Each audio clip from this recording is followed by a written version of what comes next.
दोस्तों स्वागत है आप सभी का स्टोरीज हिंदी में। दोस्तों यह स्टोरी केवल मनोरंजन की दृष्टि से बनाई गई है। इसका वास्तविक स्टोरी से किसी भी तरह का कोई संबंध नहीं है। अगर आपको ये स्टोरी गलत लगती है तो नीचे कमेंट जरूर कर दीजिएगा। ये वीडियो फटाफट डिलीट कर देंगे हम लोग। साथ ही दोस्तों ये पूरी तरह से ऑडियो स्टोरी है, तो सिर्फ इसे सुनने का आनंद लीजिए। भिड़े नाम का एक व्यापारी होता है जो कि यहाँ वहाँ घूमकर अपना जो भी धान यानी कि जो फसलें होती है वो यहाँ वहाँ जाकर बेचता है। उसका धंधा बहुत ही अच्छा चल रहा था।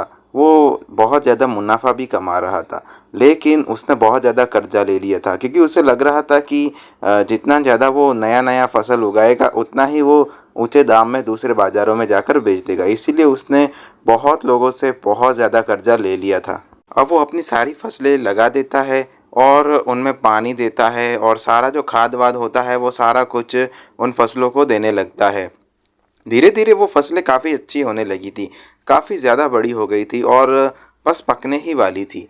लेकिन उसी समय आंधी और तूफानों का एक ऐसा बवंडर आता है और उसके बाद ओले गिरते हैं और इतनी ज़्यादा बारिश हो जाती है कि जो सारी की सारी जो उसने फसलें वो दूसरों से पैसे लेकर उगाई थी वो पूरी तरह से नष्ट हो जाती है, एकदम ख़त्म हो जाती है। मतलब उसमें कुछ नहीं बचता है और उससे उसके ऊपर से उसका खुद का खर्चा और लग जाता है।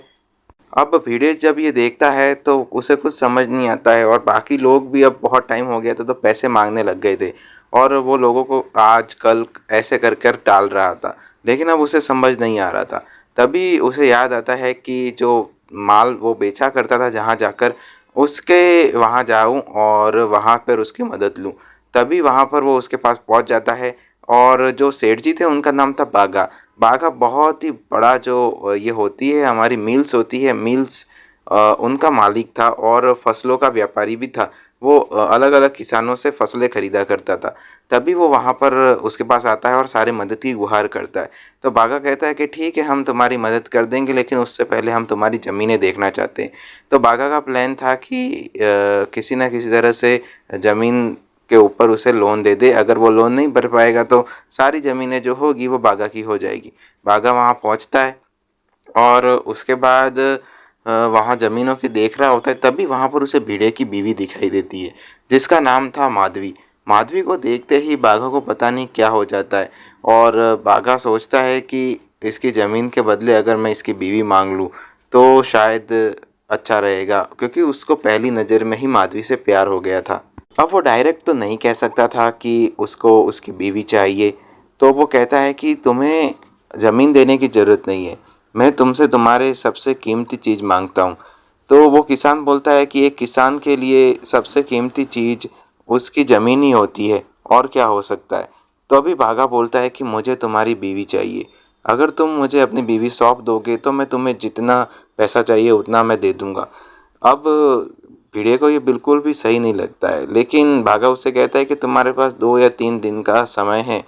अगर तुम मेरी बात मानते हो तो अपनी बीवी को लेकर मेरे मिल्स में पहुंच जाना, मैं वहीं पर तुम्हें सारे पैसे दे दूंगा। उसके बाद भागा तो वहाँ से चला जाता है और उसके बाद भिड़े 2-3 दिन सोचने में लगा देता है और वो अपनी बीवी को कैसे दूसरों को सौंप दे ये बहुत ही घबरा रहा था। लेकिन उसके ऊपर बहुत ज़्यादा प्रेशर बन गया था, क्योंकि यहाँ वहाँ से उसने जितना भी लोन लिया था ना, वो सारे के सारे लोग उसके पीछे पड़ गए थे कि भाई अब तो लोन दे दे, हमारे पैसे दे दे। उसको जान से मारने की धमकी दे रहे थे और उसकी जो बीवी थी वो भी सहन नहीं कर पा रही थी अपने पति का ये दर्द। उसके बाद भिड़े उसको सारी बात बताता है। भिड़े उसको बताता है कि जो सेठ जी है बाघा, वो तुम्हें पसंद कर लिया है और वो चाहते हैं कि तुम उनकी बीवी बन जाओ, मुझे छोड़ दो तभी वो मुझे पैसे देंगे, नहीं तो नहीं देंगे। माधवी पूरी तरह से शॉक हो जाती है। माधवी अपने आप को कमरे में बंद कर लेती है और माधवी लेकिन भिड़े का भी दर्द नहीं देख सकती थी, इसीलिए वो बेचारी मान जाती है और उसके बाद वो दोनों वहाँ पर पहुँचते हैं बाघा के पास।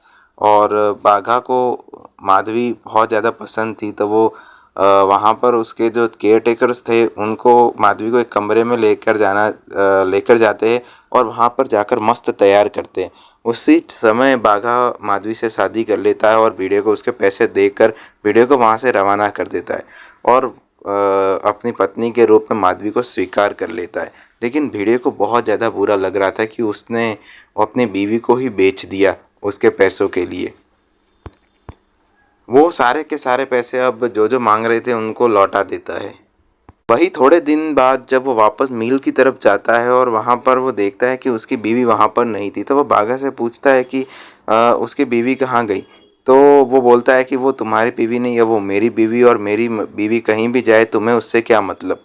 उसे कहकर वहाँ से डांट कर भगा देता है। लेकिन भिड़े को कहीं ना कहीं डाउट तो होता है कि आखिरकार माधवी कहाँ जा सकती है। वो अपनी जांच पड़ताल शुरू कर देता है और जांच करते करते वो उसे बहुत बड़ी बात पता चलती है कि जो माधवी है उसे इस शुगर मिल के मालिक ने, बागा जिसने बेच दिया है विदेशियों को माधवी को, और बहुत ज़्यादा पैसों में, क्योंकि विदेशियों को भारतीय महिलाएं काफ़ी ज़्यादा पसंद आती है। इसी गुस्से में बागा की तरफ भागता हुआ जाता है भिड़े, लेकिन भिड़े को बहुत ज़्यादा मारा जाता है बागा के आदमियों को। लेकिन अब भिड़े चाहता था कि किसी न किसी तरह से उसकी बीवी को मैं वापस भगा के इंडिया लेके आ जाऊं। तो देखते हैं भिड़े भाई जो है किस तरह से जाते हैं विदेश में, और विदेश जाकर अपनी बीवी को कैसे वापस बचा कर लाते हैं।